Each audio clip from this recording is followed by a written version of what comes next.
আমরা অনেক দেরি করে ফেলেছি জয়েন করার ব্যাপারে। আমি অবসরপ্রাপ্ত লেফটেন্যান্ট ইফতেখার, আমার কাছে নৈতিকভাবে মনে হয়েছে they are right for the righteous cause. এভাবে কেউ মারা যেতে পারে না, এটা একটা শেষ দরকার। যদি প্রয়োজন হয় ওদের সবার আগে আমি বুক পেতে দেবো টু সেফগার্ড দেম, বিকজ একসময় আমরা ট্রেনিং প্রাপ্ত ছিলাম ন্যায়ের পক্ষে। বর্তমানে আপনাদের মানে বাহিনীর যে ভূমিকা সেটি ঠিক আছে?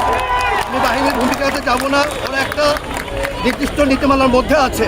আমি একজন এক্স, আমার জন্য ওই নীতিমালাগুলো প্রযোজ্য না। আমাকে এখনোর জন্য, দেশের জন্য, সার্বভৌমত্বের জন্য এখনও যদি কল করা হয়, I am ready to die, no problem.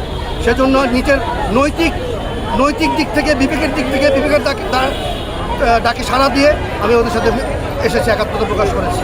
শিক্ষার্থীদের উপর যে নির্বিচারে গুলি করা হলো, এটা কিভাবে দেখছেন? আমি এই ব্যাপারে বললাম তো, আমরা অনেক দেরি করে ফেলেছি। আমাদের মতো আরও অনেকের যারা আছে তাদের মাঠে নামা উচিত। আপনারা সবাই মাঠে নামুন, আমাদের ছাত্রদের পাশে, আমাদের সন্তানদের পাশে দাঁড়ান।